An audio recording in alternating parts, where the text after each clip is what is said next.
ಪತ್ರಿಕೋದ್ಯಮ ಮಿತ್ರರು ಮತ್ತು ಪತ್ರಿಕೆಯ ಎಲ್ಲ ಒಂದು ವರದಿಗಾರರಿಗೆ ನಾನು ನಮಸ್ಕರಿಸುತ್ತಾ, ಇವತ್ತು ನಾನು ಮೀಟಿಂಗ್ ಕರೆದಿರೋ ಉದ್ದೇಶ, ಪ್ರೆಸ್ ಮೀಟ್ ಕರೆದಿರೋ ಉದ್ದೇಶ, ನನ್ನ ಮೇಲೆ ಚಿನ್ನಯ್ಯ ಅನ್ನೋ ವ್ಯಕ್ತಿ ಸೌಜನ್ಯ ಕೇಸಲ್ಲಿ ಆತ ತಾನೇ ಬಂದು ಸರೆಂಡರ್ ಆಗಿ ಆರೋಪಿ ಅಂತ ಹೇಳಿಕೊಂಡು ನಾನು ಕಣ್ಣಾರೆ ಕಂಡಿದ್ದೀನಿ ಅಂಥೇಳಿ ಪೊಲೀಸ್ ಇಲಾಖೆಗೆ ತನ್ನನ್ನೇ ತಾನು SITಯಲ್ಲಿ ಸರೆಂಡರ್ ಆದಂಥ ವ್ಯಕ್ತಿ ನನ್ನ ಮೇಲೆ ಆರೋಪ ಮಾಡಿ 200 ಕೋಟಿ ಹಗರಣ ನಾನು ಫಂಡಿಂಗ್ ಮಾಡಿದ್ದೀನಿ ಅಂತ ಹೇಳಿ, ಅದು ಯಾರು 5 ಜನರ ಮೇಲೆ ಆರೋಪ ಮಾಡಿದರು.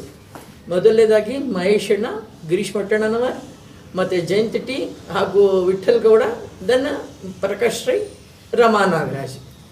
ನಾನು ಇಲ್ಲಿ ಧರ್ಮಸ್ಥಳದ ಒಂದು ಸಂಘದ ಒಂದು ಕೆಲಸಕ್ಕೆ ನಾನು ಮಾಡಿದ್ದ ಕೆಲಸಕ್ಕೆ ಇವರೆಲ್ಲ ಬಿಟ್ಟರು, ಎಲ್ಲ 5 ಜನರನ್ನು ಟಾರ್ಗೆಟ್ ಮಾಡಿಕೊಂಡು ಏನೂ ಇಲ್ಲ, ಸುಖ ಸುಮ್ಮನೆ ಅವರು ತಮ್ಮ ಒಂದು ಬೇಳೆಕಾಳು ಬೇಯಿಸ್ಕೊಳ್ಳಿಕ್ಕೆ ಯಾರ್ಯಾರು ಹೋರಾಟಗಾರರಿದ್ದಾರೆ ಎಲ್ಲರ ಮೇಲೆ ಒಂದು ಅಲಿಗೇಷನ್ ಮಾಡೋದು, ಇದು ಮಾಡ್ಕೊಂಡು ಬಂದರು. ಅದೇ ರೀತಿ 5 ಜನದ ಮೇಲೆ ಅಲಿಗೇಷನ್ ಮಾಡಿ ನಾನು ನನ್ನ ಒಂದು ಅಕೌಂಟಿಂದ ಅವರ ಹೆಂಡತಿ ಅಕೌಂಟಿಗೆ ದುಡ್ಡು ಹಾಕಿದ್ದೀನಿ ಅಂತ ಹೇಳಿ ಆರೋಪ ಮಾಡಿದರು. ಅದು ಮಾಧ್ಯಮದಲ್ಲೆಲ್ಲ ಬಂತು. ಅದು ನನಗೆ ಖೇದ ಆಯಿತು. ಯಾಕಂದರೆ 200 ಕೋಟಿಗೆ ಎಷ್ಟು ಸೊನ್ನೆ ಅಂತ ಗೊತ್ತಿಲ್ಲದವಳು ನಮ್ಮ ಹೋರಾಟ ಅಷ್ಟೇ ಹೊರತು ಕಾನೂನುಬದ್ಧವಾಗಿ ಇಲಾಖೆ ಜೊತೆ ನಾನು ಇಷ್ಟು ವರ್ಷ ಕೆಲಸ ಮಾಡ್ಕೊಂಡ್ಬಂದಿದ್ದೀನಿ. ಚಿತ್ರದುರ್ಗದಲ್ಲೆಲ್ಲ ಈ ರಾಜ್ಯ ಮಟ್ಟದಲ್ಲೇ ಅಂತಾರಾಜ್ಯ ಮಟ್ಟದಲ್ಲೂ ನಾನು ನನ್ನ ಒಂದು ಕೆಲಸ ನಿರ್ವಹಿಸಿದ್ದೇನೆ. ಅದು ನಾನು ಹೆಮ್ಮೆಯಿಂದ ಹೇಳ್ತೇನೆ.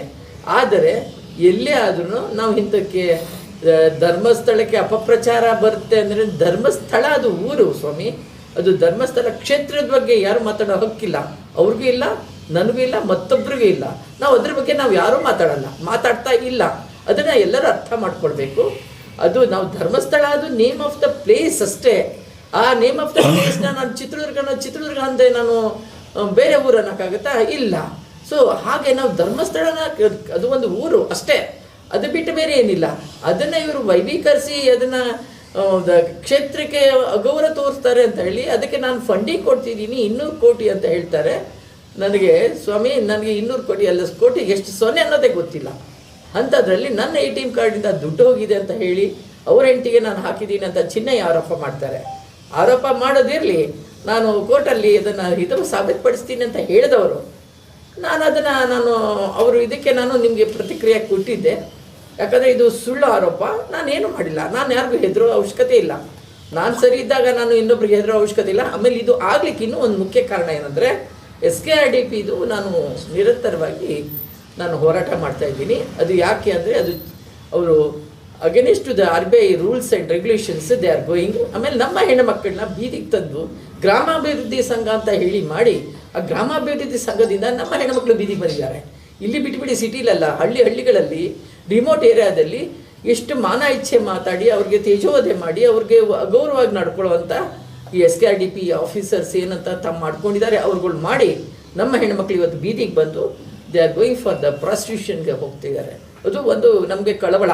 ಯಾಕಂದರೆ ಒಂದು ಹೆಣ್ಣು ತನ್ನದೇ ಒಂದು ಮರ್ಯಾದೆ ಬದುಕು ಜೀವನ ಮಾಡುವಂಥ ಮಹಿಳೆಯರು ಇವತ್ತು ಈ ಮಟ್ಟಕ್ಕೆ ಹೋಗ್ತಾರೆ ಅಂದರೆ ಅಸಹಾಯಕತೆ. Economically they are backward, economically they are helpless. ಅದೆಲ್ಲವನ್ನು ಉಪಯೋಗ ತಗೊಂಡು ಇವ್ರುಗಳು ಈ ರೀತಿ ಮಾಡಿದ್ರೆ, ಸಾಲ ಅವ್ರು ಕೇಳಲ್ಲ, ಇವರೇ ಹೋಗಿ ಕೊಡ್ತಾರೆ. ಕೊಟ್ಟ ಮೇಲೆ ಆ ಸಾಲನ ಹೇಗೆ ರಿಕವರ್ ಮಾಡಬೇಕು? Through bank only they have to do. No, ಸಾಲ ಕೊಡಬೇಕಾದ್ರೆ ಬ್ಯಾಂಕಿಂದ ಕೊಡ್ತಾರೆ, ರಿಕವರಿ ಮಾಡಬೇಕಾದ್ರೆ ದೇಲ್ಗೋ ಪರ್ಸ್ನಲಿ. ನಾನು ಹೇಳೋದು, ನಾವು ಲೋನ್ ತಗೋತೀವಿ ಎಲ್ಲ ಬ್ಯಾಂಕಲ್ಲಿ, ಆದರೆ ನಾವೇ ಹೋಗಿ ಕಟ್ತೀವಿ, ಯಾರು ಬ್ಯಾಂಕ್ನವ್ರು ಬರಲ್ಲ. Why this SKRDP? ಯಾಕೆ ನಾವು ಕ್ವಶನ್ ಮಾಡಬಾರ್ದಾ? ನಾವು ಕ್ವಶನ್ ಮಾಡಿದ್ರೆ ಅವರು ನಮ್ಮ ಮೇಲೆ ಇಲ್ಲಿ ಹಿರಿಯೂರಿನಲ್ಲಿ ಒಂದು FIR ಮಾಡಿಸಿದ್ದೀನಿ. ಮತ್ತು ಅನ್ಯಾಯಕ್ಕೊಳಗಾದಂಥ ಒಬ್ಬ ಮಹಿಳೆಗೆ ನಾನು ನ್ಯಾಯ ಕೊಡಿಸ್ಲಿಕ್ಕೆ ಅಂತ ದಾವಣಗೆರೆ ಹೋದರೆ ನನ್ನ ಮೇಲೆ ಅಟ್ಯಾಕ್ ಮಾಡ್ತಾರೆ. ಎಷ್ಟು ಜನ ರೀ? 50 ಜನ ಅಟ್ಯಾಕ್ ಮಾಡ್ತಾರೆ. ಏನು ರೀ, ಕಾನೂನಲ್ಲಿ ಇವ್ರಿಗಷ್ಟೇ ರೈಟ್ಸು, ನಮಗೆ ಇಲ್ವಾ? ನಾವು ಒಬ್ಬ ಹೆಣ್ಣುಮಗಳು, ಅದು ವಿಧವಾ ಹೆಣ್ಮಗಳು, ಅಸಹಾಯಕ ಮಹಿಳೆ, ಆಕೆ ತನ್ನ 20 ವರ್ಷದಿಂದ ಕಟ್ಟಿದ್ದ ಒಂದು ಉಳಿತಾಯದ ಹಣ ಎಷ್ಟು ಅಂತ ಕೇಳಿದ್ರೆ ತಪ್ಪ? ಅದನ್ನು ನಾವು ಕೇಳಿಕ್ಕೆ ಹೋದರೆ ನನ್ನ ಮೇಲೆ ಜಯಂತ್ ಟಿ ಅವ್ರ ಮೇಲೆ ಅಟ್ಯಾಕ್ ಮಾಡಿಸಿದ್ರು. ನಾನು ಅಲ್ಲಿ ಒಂದು FIR ಮಾಡಿಸಿದ್ದೀನಿ.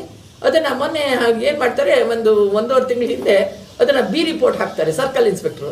ನಾನು ಕೇಳಿದೆ, ಐ ಆಮ್ ದ ವಿಟ್ನೆಸ್, ನಾನೇ ವಿಕ್ಟಿಮು, ನನ್ನ ಜೊತೆ ಈ 3 ಜನ ವಿಟ್ನೆಸ್ ಇದ್ದಾರೆ, ಯಾರ್ದು ಏನೂ ತಗೊಳ್ದೆ, how come you will close that ಇದು ಚಾರ್ಜ್ ಶೀಟ್ ಮಾಡದೆ FIR ಇದನ್ನು ಕ್ಲೋಸ್ ಮಾಡ್ತಾರೆ, ಹೇಳ್ತಾರೆ ಕೋರ್ಟಲ್ಲಿ ಚಾಲೆಂಜ್ ಮಾಡಿ ಅಂತ. ಕೊನೆಗೆ I brought notice to the IG and SP ಅವ್ರಿಗೆ ತಂದು ಇದನ್ನು ಮತ್ತೆ ಓಪನ್ ಮಾಡಿಸಿ ಚಾರ್ಜ್ ಶೀಟ್ಗೆ ರೆಡಿ ಮಾಡ್ತಾ ಇದ್ದೀನಿ. ಇದೆಲ್ಲ ಒಂದು ಏನಿದೆ ಕಾನೂನುಬದ್ಧವಾಗಿ ನಾವು ಹೋರಾಟ ಮಾಡ್ತಿದ್ದಾಗ ಇದನ್ನು ಅಸಹಿಸದ ಆ ಜನ ನನ್ನನ್ನು ಒಂದು ಇದರಿಂದ ಬಗ್ಗ ಬಡಿಬೇಕು ಅನ್ನೋ ದುರುದ್ದೇಶದಿಂದ ಈ ಚಿಹ್ನೆ ಹಿಂಗೆ ಹೇಳಿ ಇವೆಲ್ಲ ಹುನ್ನಾರ ಮಾಡಿದ್ದಾರೆ. ನಾನು ಈಗೂ ಹೇಳ್ತೀನಿ, ಅದನ್ನು ನಾನು ಚಾಲೆಂಜ್ ಮಾಡ್ತೀನಿ ಅಂತ ತಮ್ಮ ಮುಂದೆ ಅವತ್ತೇ ಹೇಳಿದ್ದೆ. ಚಾಲೆಂಜ್ ಮಾಡಿದ್ವಿ. ಮಾನ್ಯ ಹೈಕೋರ್ಟ್ ನಮ್ಮ ಒಂದು ಅರ್ಜಿನ ಆಮೇಲೆ ಅಲ್ಲಿ ನೋಡಿ ಎಲ್ಲರದ್ದು ಹೆಸರು ತಗೊಳ್ತಾರೆ, ರಾಮಾ ನಾಗರಾಜ್ ಹೆಸರು ಬಿಡ್ತಾರೆ. ಯಾಕೆ ತಗೊಳ್ಳಿಲ್ಲ ರಾಮಾ ನಾಗರಾಜ್ ಹೆಸರು? ನಾನು ಅದಕ್ಕೆ ಹೈಕೋರ್ಟ್ಗೆ ನಾನು ಒಂದು ಪಾರ್ಟಿ ಮಾಡಿ all of sudden Rama Nagaraj ಬರ್ತೀನಿ. ಎಲ್ಲಿಂದ ಬರ್ತಾಳೆ? ಏನಕ್ಕೆ ಬರ್ತೀವಿ? ಏನಕ್ಕೆ? ಏನು ಲಿಂಕ್ ಇದೆ? ಏನೂ ಇಲ್ಲ. ಕೊನೆಗೆ ಅದನ್ನು ನನಗೆ ಉಚ್ಚ ನ್ಯಾಯಾಲಯ ಘನವತ್ತ ನ್ಯಾಯಾಧೀಶರು ನನಗೆ ನ್ಯಾಯ ಕೊಡಿಸಿದ್ರು. ನಮ್ಮ 5 ಜನಕ್ಕೆ ಆರೋಪ ಮುಕ್ತರಂತ ಹೇಳಿದ್ರು. ಏನು ಆರೋಪ ಮಾಡಿದ್ರು ಅದು ನಮಗೆ ಏನೂ ಆಗಲಿಲ್ಲ. ನಮಗೆ ಕಾನ್ಫಿಡೆನ್ಸ್ ಇತ್ತು, ಯಾಕಂದರೆ ನಾವು ಯಾರಿಗೂ ಹೆದರಬೇಕಾಗಿಲ್ಲ. ನಾವು ಕ್ಲೀನಾಗಿದ್ದಾಗ, ನಾವು within the frame of law ನಾವು ಕೆಲಸ ಮಾಡ್ತಿರ್ಬೇಕಾದ್ರೆ we never care anybody, we respect, we go our head to law of our Indian constitution ಪ್ರಕಾರ. ಹಾಗಿರಬೇಕಾದ್ರೆ ಇವ್ರು ಏನು ಮಾಡ್ತಾರೆ, ಮತ್ತೆ ಏನು ಮಾಡ್ತಾರೆ, ಎಲ್ಲಿಯಾದರೂ ಡೈವರ್ಟ್ ಮಾಡಬೇಕು. ಅದು ಯಾವುದು ನಮ್ಮ ಸೌಜನ್ಯ ಕೇಸಲ್ಲಿ 74 ಜನ ಅಲ್ಲ ಸರ್, 74 ಜನ ಮತ್ತೆ ಕುಸುಮಾವತಿ ಅವರು PL ಹಾಕೊಂಡಿರ್ತಾರೆ, ಪಬ್ಲಿಕ್ ಲಿಟಿಗೇಷನ್ ಅಂತ. ಅದು ಕೇಸ್ನ ಜನಗಳ ಕಾನ್ಸಂಟ್ರೇಷನ್ ಡೈವರ್ಟ್ ಮಾಡಲಿಕ್ಕೆ they did all this game. ಆಮೇಲೆ ಜನತೆಗೆ, ರಾಜ್ಯದ ಜನತೆಗೆ ಅಲ್ಲ, ದೇಶದ ಜನತೆಗೆ ಇದನ್ನ ರಾಂಗ್ ಇನ್ಫಾರ್ಮೇಶನ್ ಕೊಡಲಿಕ್ಕೆ ನಾನು ಹೇಳೋದು, ಸ್ವಾಮಿ ನೀವು ಬನ್ನಿ, ನಾನು ಅವತ್ತು ಹೇಳಿದ್ದೀನಿ ಧರ್ಮಸ್ಥಳಕ್ಕೆ ನಾನು ಬರ್ತೀನಿ, ಅವ್ರು ಬರಲಿ, ನಿಂತ್ಕೊಳ್ಳಿ, ನಾನು ಆಣೆ ಮಾಡ್ತೀನಿ, ನನ್ನಿಂದ ಏನು ತಪ್ಪಾಗಿಲ್ಲ ಅಂತ. ನಾವು ಏನು ತಪ್ಪಾಗಿಲ್ಲ ಅಂತ ಅವರು ಆಣೆ ಮಾಡಲಿ. I will challenge it. ನಾವು also I will challenge, in future also I will challenge. ನಾವೆಲ್ಲ ಟೀಮು ಸೌಜನ್ಯ ಹೋರಾಟಗಾರರು. ನಾವು ಯಾವತ್ತೂ ತಪ್ಪು ಮಾಡಿಲ್ಲ, ತಪ್ಪು ಮಾಡೋದನ್ನ ಬಿಡೋದಿಲ್ಲ. Will fight against that. ಈಗ ಉಚ್ಚ ನ್ಯಾಯಾಲಯಕ್ಕೆ ನಾನು ಅಭಿನಂದನೆ ಸಲ್ಲಿಸ್ತೇನೆ. ಹಾಗೆಯೇ ಆ ಒಂದು ನನ್ನ ಕೇಸನ್ನು ಇಷ್ಟರ ಮಟ್ಟಿಗೆ, ನನ್ನ ಕೇಸ್ ಅನ್ನೋದಕ್ಕಿಂತ ನನಗೆ ಹರ್ಟ್ ಆಗಿದ್ದು, ನಾನು ಇಂಡಿವಿಜುವಲ್ ಆಗಿ ಹೇಳ್ತೀನಿ, ನನಗೆ ಮುಟ್ಕೊಂಡ್ರೆ ನಾನು ಮಾತ್ರ ಯಾರನ್ನೂ ಬಿಡಲ್ಲ.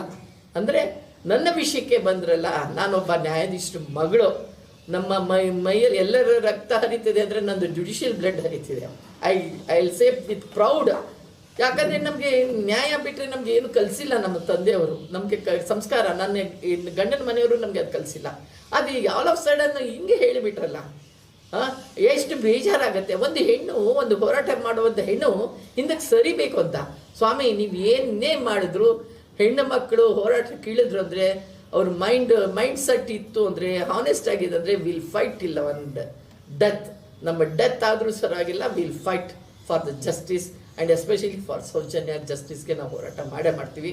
ಆಮೇಲೆ ಇದಕ್ಕೆ ಎಲ್ಲ ಸಹಕರಿಸಿದ ಮೊದಲು I should special thanks to our Brinda Guruvar who has, ಅವರು ನನಗೆ ಸುಪ್ರೀಂ ಕೋರ್ಟ್ ಅಡ್ವೊಕೇಟು ದೆಹಲಿಯಿಂದ ನನಗೆ ವಾದ ಮಂಡಿಸಿದರು ಉಚ್ಚ ನ್ಯಾಯಾಲಯದಲ್ಲಿ. First special thank to our madam. And ಎಲ್ಲಕ್ಕಿಂತ ಹೆಚ್ಚಾಗಿ ನಮ್ಮ Dhananjay sir is also supreme court advocate. And ಅವ್ರ ಟೀಮು, ನಮ್ಮ Ananya Gowda and all other advocates, ಆಮೇಲೆ ನಮ್ಮ Balan sir, everyone they stood with us. ಜಯ ಗಳಿಸ್ಲಿಕ್ಕೆ ಅವರೇ ಒಂದು ನಮಗೆ ಕಾರಣ. ಯಾಕಂದರೆ ನಾವು ನೀಟಾಗಿದ್ದೀವಿ ಅಂದರೆ ಎಲ್ಲರಿಗೂ ಹೆಮ್ಮೆ ಆಗುತ್ತೆ ಬೆಂಬಲ ಕೊಡಲಿಕ್ಕೆ. ನಾವು ತಪ್ಪು ಮಾಡಿದ್ರೆ ನಾವು ಸಹಿತ ಯಾರಿಗೂ ಬೆಂಬಲ ಕೊಡಲ್ಲ. ಇದು ಜನತೆಗೆ ಗೊತ್ತಾಗಲಿ ಅಂತ ಇವತ್ತು ನಾನು ಪ್ರೆಸ್ ಮೀಟ್ ಕರೆದಿದ್ದೀನಿ. ದಯವಿಟ್ಟು ಇದನ್ನು ಯಥಾವತ್ತಾಗಿ ನಾನು ಏನು ಹೇಳಿದ್ದೀನಿ ಅದನ್ನೇ ನೀವು ಟೆಲಿಕಾಸ್ಟ್ ಮಾಡ್ತೀರಂತ ನಾನು ಭಾವಿಸ್ತೀನಿ. ನಿಮ್ಮೆಲ್ಲರಿಗೂ ಒಳ್ಳೆಯದಾಗಲಿ.